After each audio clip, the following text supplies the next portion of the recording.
की तो पूरे देश में कुछ ही महीनों में लोकसभा के चुनाव होने वाले हैं। 80 सीटें उत्तर प्रदेश में हैं, जो कि सबसे बड़ा राज्य पॉपुलेशन के हिसाब से भी है। क्या लगता है, ये निकाय चुनाव क्या उत्तर प्रदेश के लोकसभा चुनाव को तय कर रहे हैं? नहीं, थोड़ा बहुत अंदाजा तो इससे जरूर मिलता है कि जनता का रुख कहाँ है। निश्चित रूप से जनता को माननीय मोदी जी, माननीय योगी जी के द्वारा विकास के काम पसंद हैं, वो उनको आशीर्वाद दे रही है। और लोकसभा के चुनाव के अंदर भी 80 में से हम 75 सीटें कम से कम जीतेंगे और एक नया रिकॉर्ड जीत का लोकसभा चुनाव के अंदर भी बनाएंगे। देख रहे हैं, ये मेरठ से सांसद राजेंद्र अग्रवाल थे हमारे साथ। देखिए, आप लगातार मेरठ का समीकरण समझा रहे हैं। एक बार गायत्री का रुख कर लेते हैं। हालांकि गायत्री गाजियाबाद में मौजूद हैं, लेकिन गायत्री ओवरऑल अगर देखा जाए 17 की 17 सीटें बीजेपी अपने नाम कर चुकी है। प्रयागराज में, उत्तर प्रदेश में जो कुछ भी हुआ पिछले दिनों, उसके बाद बड़ी उथल पुथल उत्तर प्रदेश की राजनीति में मची रही, जिसके बाद सवाल यह उठा कि जनता का मिजाज क्या है, इस मुद्दे को लेकर जनता क्या सोचती है, इसका क्या असर जनता पर पड़ा है, यह जानना बहुत जरूरी था। और जनता ने यह साफ कर दिया है कि क्या सोचा उन्होंने। बिल्कुल सृष्टि, जनता ने ये साफ कर दिया।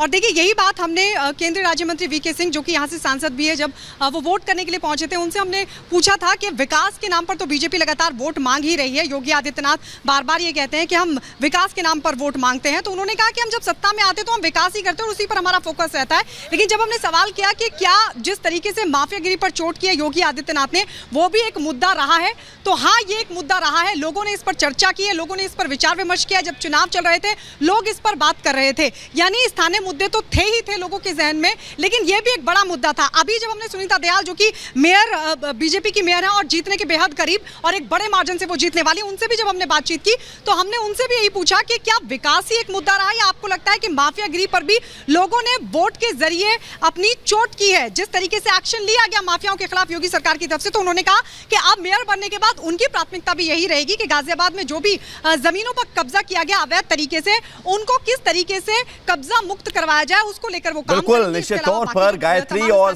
सवाल इसी बात को लेकर होता है, क्योंकि जब नगर की सरकार चुनती है तो जो छोटी छोटी जरूरतें लोगों की होती हैं, उन जरूरतों का ध्यान रखना चाहिए और उसी को लेकर जनता चुनाव भी करती है। जतिन, लेकिन हम ये भी समझेंगे कि डबल इंजन की सरकार में अब तीसरा इंजन भी जुड़ गया है। ट्रिपल इंजन वाली सरकार हो गई है प्रदेश में।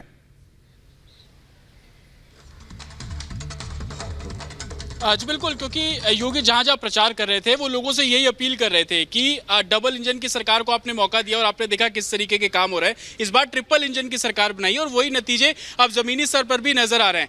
हालांकि निकाय चुनाव में ज्यादातर मुद्दे मूलभूत मुद्दे होते हैं, जमीनी स्तर के मुद्दे होते हैं, सड़क, नाली, आपको सफाई चाहिए, ये सब मुद्दे होते हैं। लेकिन ये निकाय चुनाव ऐसा था जो कि लॉ एंड ऑर्डर सिचुएशन पे बेस्ड था। चाहे वो प्रयागराज का एक इंसिडेंट ले लीजिए, उस समय जो चर्चाएं चल रही थी, सबसे बड़ा मुद्दा यही था कि माफिया का खात्मा। जो लोग परेशान थे, बोल नहीं पा रहे थे, माफिया के खिलाफ अपनी आवाज नहीं उठा पा रहे थे, आपने देखा कि जिस तरीके से अतीक और अशरफ का मर्डर हो, उसके बाद वो मुखर तौर पर सामने आए और अपनी अपनी आप बीती बताने नहीं किस तरीके से उनकी जमीनों को हटाया गया। तो ये जो निकाय चुनाव है, वो कहीं ना कहीं माफिया, लॉ एंड ऑर्डर और लोग महसूस कर रहे हैं। आप देखेंगे 2017 के बाद से, जब से योगी या बीजेपी की गवर्नमेंट यूपी में आई, तो उनकी पहली प्राथमिकता, और लोग उनको अप्रोच भी इसलिए कर रहे हैं ताकि लॉ एंड ऑर्डर बहुत अच्छा हो गया है। लोग अब 8 बजे के बाद अपने घरों के बाहर निकल सकते हैं, फैमिलीज रात को हैंग आउट कर रही है, रिवर फ्रंट बना दिए गए। हम प्रयागराज में मौजूद हैं, हमने देखा उत्तर प्रदेश की जनता से जब इस बारे में सवाल पूछा जाता है तो उत्तर प्रदेश की जनता खुलकर के कहती भी है कि अब उन्हें उत्तर प्रदेश में डर नहीं लगता जो पहले की सरकारों में लगता था।